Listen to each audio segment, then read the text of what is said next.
안녕하세요. 저희를 예배로 불러주신 하나님께 감사드립니다. 다 같이 누가복음 18장 1절에서 8절 보시겠습니다. 누가복음 18장 1절에서 8절입니다. 누가복음 18장 1절부터 8절 제가 읽도록 하겠습니다. 항상 기도하고 낭망치 말아야 될 것을 저희에게 비유로 하여 가라사대 어떤 도시에 하나님을 두려워 아니하고 사람을 무시하는 한 재판관이 있는데 그 도시에 한 과부가 있어 자주구에게 가서 내 원수에 대한 나의 원한을 풀어 주소서 하되 그가 얼마 동안 듣지 아니하다가 후에 속으로 생각하되 내가 하나님을 두려워 아니하고 사람을 무시하나 이 과부가 나를 번거롭게 하니 내가 그 원한을 풀어 주리라. 그렇지 않으면 늘 와서 나를 괴롭게 하리라 하였느니라. 주께서 또 가라사대 불의한 재판관의 말한 것을 들으라. 하물며 하나님께서 그 밤낮 부르짖는 택하신 자들의 원한을 풀어주지 아니하시겠느냐? 저희에게 오래 참으시겠느냐? 내가 너에게 이르노니 속히 그 원한을 풀어주시리라. 그러나 인자가 올 때에 세상에서 믿음을 보겠느냐 하시니라. 그러나 인자가 올 때에 세상에서 믿음을 보겠느냐. 예수님께서 말씀하십니다. 내가 이 땅에 다시 올 때에 항상 믿음으로 기도하며 낭망치 않는 사람이 있겠느냐. 재림의 때에 기도의 능력을 진정으로 믿는 사람이 있겠느냐. 정말 기도가 인생의 유일한 답임을 믿는 사람이 있겠느냐라고 물으십니다. 이러한 무릎에 대답을 네라고 하는 본북교회 우리 사랑하는 성도님 되시길 간절히 바랍니다. 여기 누가복음 18장에 한 비유가 나옵니다. 항상 저희가 기도해야 함을 깨닫게 하시기 위해 예수님께서는 한 비유로 말씀하고 계십니다. 어느 동네에 한 과부가 있었습니다. 이 과부에게는 어떤 억울한 일이 있었나 봐요.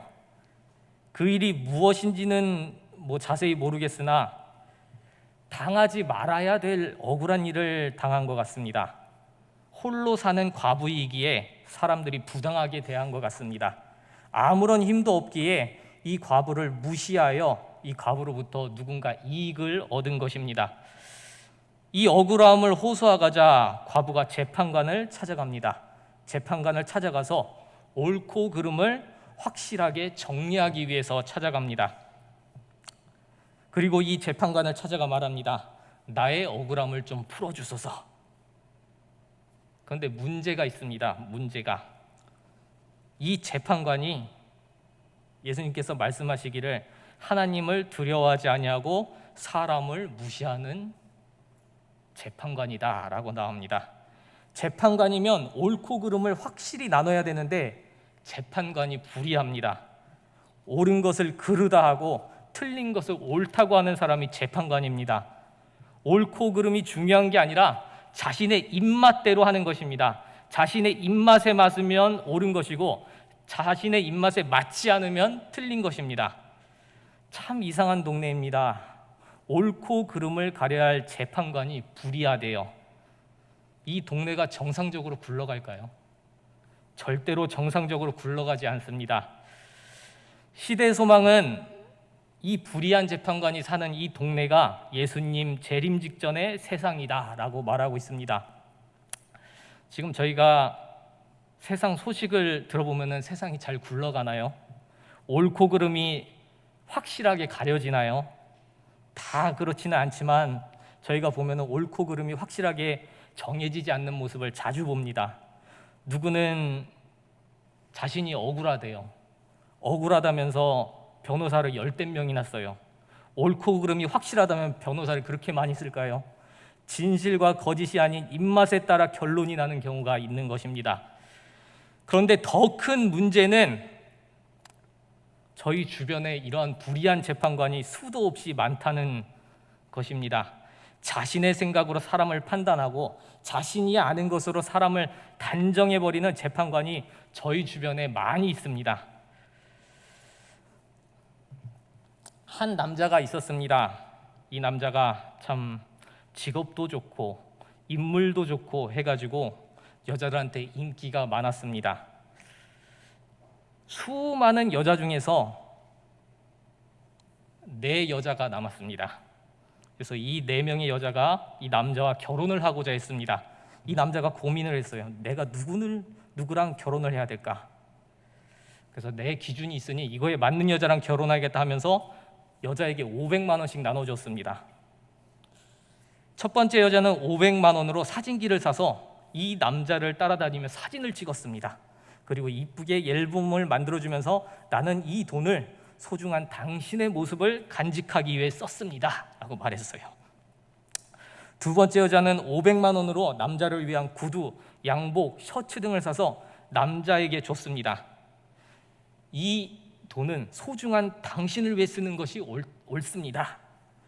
세 번째 여자는 500만 원으로 여러 가지 비싼 음식 재료를 사서 온 정성을 다해 맛있는 요리를 했어요. 그러면서 남자 앞에 딱 두면서 당신은 이 음식을 먹을 만큼 소중한 존재입니다. 마지막 4번째 여자는 500만 원을 가지고 주식을 했습니다. 뛰어난 두뇌로 이 돈을 4배로 불렸어요. 그래서 2천만 원을 남자한테 딱 주면서 당신 돈 때문에 창피한 일 당하지 않게 내가 반드시 그렇게 하겠습니다. 과연 이 남자는 4명의 여자 중에 누구랑 결혼을 했을까요? 정답은 예쁜 여자랑 결혼했습니다. 유머이지만 이 이야기는 저희의 현실을 보여주고 있습니다. 사람들은 자신들만의 기준을 가지고 있습니다. 그 기준이 엉뚱해요. 기준이 어이없기도 합니다. 기준이 불이합니다. 자신의 불이한 기준을 놓고 그 기준에 미치지 못하면 사람을 인정하지 않고 무시합니다. 자신들이 가진 기준에 사람을 넣고 판단해 버립니다. 어느 지역 사람이다 하면서 편견을 갖습니다. 막내는 의지가 없어 약해. 뚱뚱한 사람들은 게을러. 키 큰 사람들은 재미없어. 어느 지역이냐에 따라 사람을 나눠요. 학력 정도에 따라 사람을 판단합니다. 사람의 직업에 따라 다르게 대합니다. 배우자를 구하는데도 기준이 적용돼요. 키, 재력, 학력, 직업, 외모, 부모님 재력, 부모님 직업. 제가 총각 시절에 거리에서 무료로 결혼 상담을 해준다고 해서 재미로 해봤어요. 그래서 남자 결혼하려면은 뭐 여러 가지 조건이 있는데 1에서 10등급까지 있어요. 그래서 제가 그 항목에 맞게 막 작성을 했어요. 작성을 딱 했어요. 제가 1에서 10등급 중에 몇 등급이 나왔을까요? 제가 9등급이 나왔어요. 저 결혼 못한대요. 누구 맘대로 이상한 기준을 세워놓고 결혼을 못한대요. 결혼을 잘만 해서 잘만 살고 있는데 어떤 차를 타고 다니냐, 집의 크기는 어떠냐, 종류는 뭐냐, 어느 지역에 살고 있냐, 눈의 색은 어떠냐, 말은 어떻게 하냐, 머리는 크냐 작으냐, 어떤 재주를 가지고 있냐, 여러 가지 기준으로 각자 사람을 판단합니다.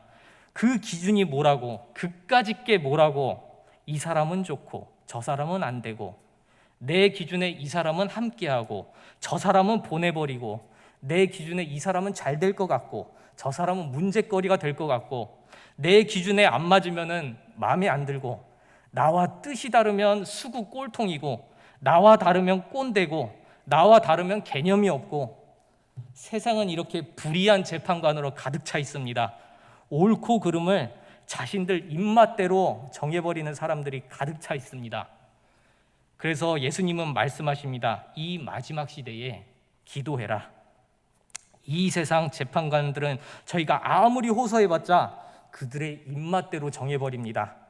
바울은 의로운 재판장이 우리에게 있다고 말하고 있습니다. 저희의 억울함을 이 세상에 말하지 말고 하나님께 호소하시기 바랍니다. 오직 하나님만이 저희의 억울함을 풀어주실 것입니다.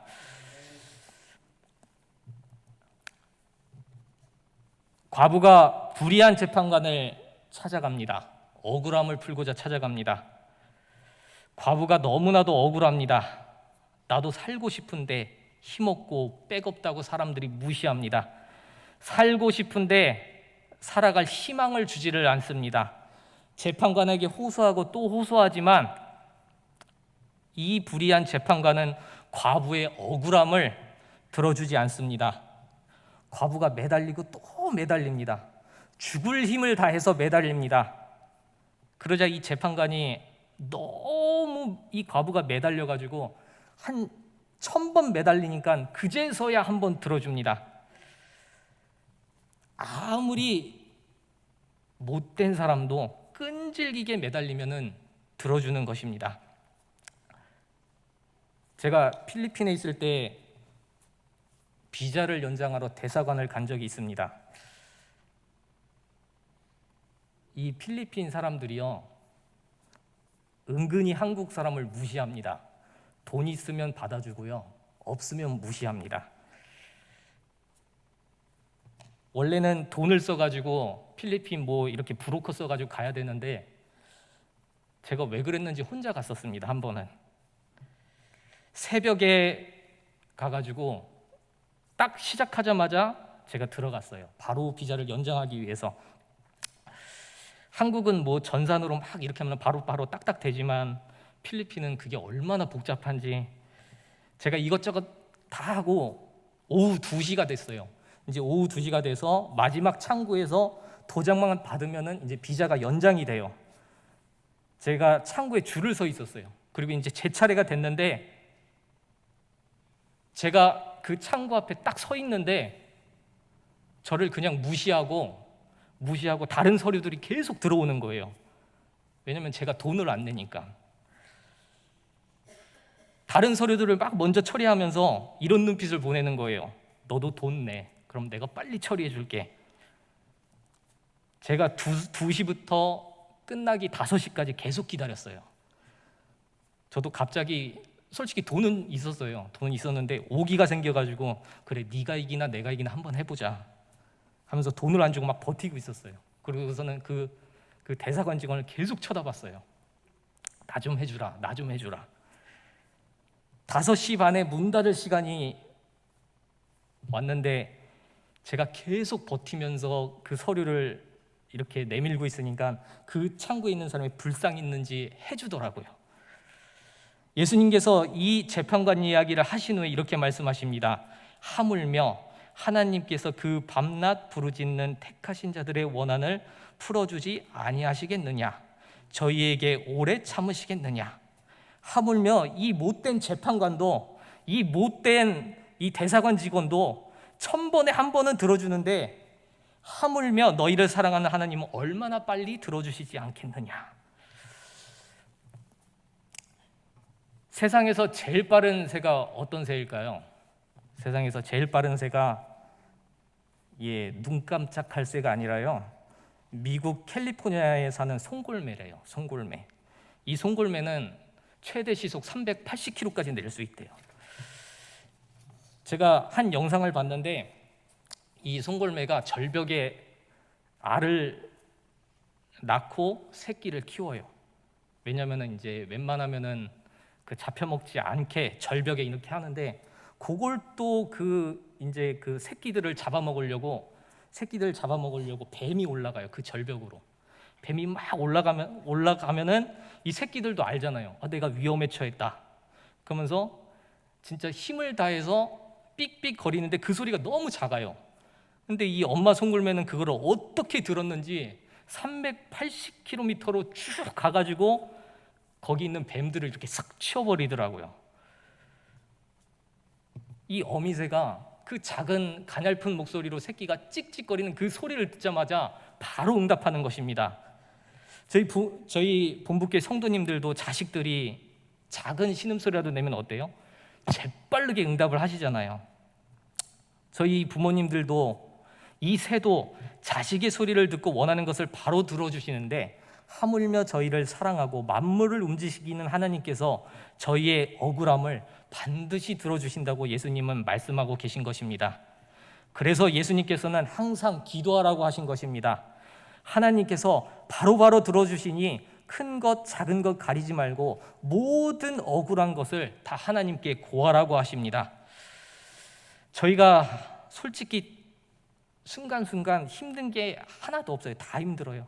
아침에 일어나는 것도 힘들고요, 밥 먹는 것도 힘들고요, 자는 것도 힘들고요. 그래서 저희가 어떻게 해야 돼요? 아침에 일어나서 기도해야 되고, 밥 먹기 전에 기도해야 되고, 자기 전까지 기도해야 되고, 작은 일, 큰 일 모두 기도하시는 저희 성도님들 되시길 바랍니다. 예수님께서 오늘 말씀에 이렇게 말씀하십니다. 항상 기도하라고 말씀하셨습니다. 무릎 꿇고 깊이 기도하기도 하고, 잠깐 눈 감고 묵상하기도 하고, 마음으로 하나님께 기도하기도 하고, 이렇게 항상 기도해야 하는 것입니다. 그리고 이렇게 항상 기도해야 되는 이유는 바로 낭망하지 않기 위해서 기도하는 것입니다. 그 설교에 이제 기도에 대해서 많이 하시잖아요. 항상 기도해라, 기도해라. 그러면은 기도하라는 말씀을 듣고 나서 꼭 이러신 분들이 있어요. 뭐 제가 기도를 하면은 잃어버린 물건을 뭐 바로 찾나요? 뭐 제가 기도를 하면은 아픈 배가 바로 안 아픈가요? 기도를 하면은 내가 지금 추운데 바로 안 추워지나요? 솔직히 뭐 기도를 해서 그럴 수도 있고 아닐 수도 있습니다. 하지만 확실한 것은 낭망하지 않는다는 것입니다. 증언보 가면은 이런 말씀이 있습니다. 진실된 마음으로 하나님께 나와 그의 진정한 청원을 믿음으로 하나님께 드리는 모든 성도마다 기도가 응답받게 될 것이다. 하나님께 기도하면은 기도가 반드시 응답받는다, 이렇게 말하고 있습니다. 근데 저희의 기도가 응답이 되지 않을 때도 있는데 그에 대해서는 이어서 이렇게 말하고 있습니다. 우리의 지혜롭고 선하신 하늘 아버지께서는 우리의 기도를 들으시고 간혹 즉시 응답하실 때도 있으나 대개 우리의 유익과 당신 자신의 영광을 위하여 최선이 되는 것들을 주신다. 잠언엔 이렇게 말하고 있습니다. 너는 범사의 그를 인정하라. 그리하면 내 길을 지도하시리라. 때로 저희 기도가 응답되지 않아서 하나님을 의심합니다. 이것 좀 해달라, 좀 좋게 해달라 기도했는데 어려움이 와서 괴로울 때가 있습니다. 너는 범사의 하나님을 항상 인정하라. 때로는 내 마음과 다른 상황이 올 때, 때로는 괴로움이 올 때, 그때도 저희는 이것이 하나님께서 나를 위해 예비하신 길이구나 생각해야 합니다. 그때 하나님께서 저희의 길을 지도해 주시는 것입니다. 만약에 저희가 힘든 일이 왔을 때 그것을 그냥 재수 없는 일이야 이렇게 생각한다거나 하나님께서 나의 기도 응답을 들어주시지 않는구나 하면서 하나님을 인정하지 않는다면 하나님께서 그 길을 지도하실 수 없는 것입니다. 그 후에는 하나님께서 저희 길을 지도하면 누가 지도하는 거예요? 마귀가 저희 길을 지도하는 것입니다. 힘든 상황에서도 하나님을 인정하지 않는 사람들은 하나님의 길로 인도되어 가는 것이 아니라 하나님을 인정하지 않아 마귀의 길로 인도되는 것입니다. 낭망하게 되는 것입니다. 사람들은 이 기도에 대해서 간증을 할 때 세상이 말하는 성공에 대한 것만 이야기를 할 때가 있습니다. 뭐 예를 들어서 내가 기도를 열심히 해서 우리 아들이 의대를 갔어. 내가 기도를 열심히 해서 이 아파트를 사게 되었어. 내가 기도를 해서 사업이 성공했어. 제가 저번에도 한번 말씀드렸는데 제가 고등학교 3학년 졸업하고 나서 제 키가 3개월 만에 10cm가 컸습니다. 저는 믿어요. 저는 믿는 게 제가 이렇게 키 큰 게 외할아버지의 기도로 컸다는 것을 제가 믿습니다. 사람들이 저한테 물어요. 키가 어떻게 컸냐고. 그럼 저는 외할아버지 기도로 컸다. 그거 말고 또 뭐 했냐? 그래서 제가 이렇게 얘기해요. 첫 번째는 어디 한의원이 있다. 거기서 한약을 먹었다. 두 번째, 제가 침을 맞았다. 그런데 그거보다 할아버지가 나를 위해서 눈물로 기도를 했다. 나는 믿는다. 할아버지의 눈물의 기도로 내가 키가 자랐다. 그러면 그걸 들은 사람들이 그래, 역시 기도야. 나도 우리 자식을 위해서 눈물로 기도해야지. 이런 사람을 제가 한 명도 못 봤어요. 제가 기도로 키 컸다고 그러면은 사람들이 이렇게 말해요. 그래요? 근데 거기 한의원이 어디예요? 아, 그래요? 그러면 그 침 놓는 분 전화번호 좀 알려주세요. 어떤 분이 간증을 해요. 제가 기도로 우리 딸 정말 이런 대학을 보냈습니다. 그러면 사람들이 물어봐요. 아, 그래요? 그래서 어디 학원 보내셨어요? 어떤 집사님은 또 이렇게 얘기를 해요. 내가 정말 기도를 해가지고 아파트를 장만했습니다. 그런 간증을 듣고 사람들이 물어요. 아, 그러세요? 어디 펀드 하셨어요? 부동산 정보는 어디서 얻으셨어요? 믿는 사람은 항상 성공하나요? 그리고 안 믿는 사람은 항상 불행한 일이 생기나요? 믿는 사람, 안 믿는 사람 똑같이 세상에 성공이란 것도 하고 불행한 일도 생기는 것입니다. 한 장로님이 사업을 하다 망했습니다. 그러자 친구가 찾아와서 말합니다. 그러게 좀 유도리 있게 뇌물 좀 쓰고 공무원한테 좀 이렇게 했어야지. 너무 정직하게 하다가 너는 망한 거야. 뒤로 비자금이라도 만들어 놔야지. 하나님 믿는다고 하다 망한 거 아니야. 내가 망했는데 사람들이 무슨 예수님을 믿겠니? 그러자 장로님이 말합니다. 그래 친구야, 네 말처럼 내가 정직해서 망했을 수도 있어. 그런데 말이야, 나는 믿어. 하나님께서 다시 나를 일으키실 거야. 하나님께서 절대 나를 버리지 않으시고 우리 가족도 잘 되게 해주실 거야. 한 여집사님이 유방암 말기에 걸리셨습니다. 그래서 친구가 찾아왔어요. 아이고, 어쩌다가 네가 암에 걸렸니? 하나님 믿는 사람도 암에 걸리는구나. 아유, 그것도 말기여서 어쩌니? 하나님이 미리 알려주시지 그것 좀 알려주지도 않고. 참. 이 집사님이 그 친구를 보고 말합니다. 그래 친구야, 병문 하나 맞아서 고마워. 그런데 친구야, 나는 두렵지 않아. 하나님께서 함께 하시기에 두렵지 않아. 그리고 내가 죽는다고 해도 나는 다시 살아날 것을 믿어. 나는 그 희망이 있기에 두렵지 않아. 너도 이런 하나님을 믿었으면 좋겠다. 사람들은 솔직히 세상에 성공이란 것을 얻은 그리스도인들의 기도를 그렇게 잘 믿지 않습니다. 하지만 누가 봐도 절망의 순간에 희망을 가진 그리스도인들을 보고는 하나님을 믿고 기도의 능력을 믿습니다. 세상의 불의한 재판관들은 절망의 순간에 절대 이러한 희망이란 능력을 주지 못합니다. 오직 하나님만이 눈앞이 깜깜할 때도 이기림을 주십니다. 저희는 항상 기도함으로 낙심치 말아야 하는 것입니다. 저희는 끈질기게 하나님께 기도해야 합니다.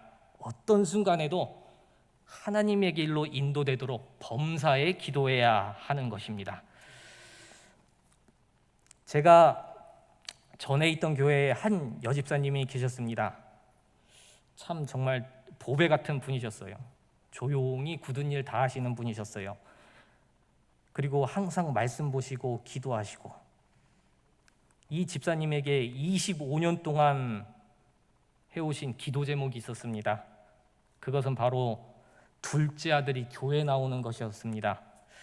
3,6학교까지 나왔는데 어느 순간 교회 나오지 않는 거예요.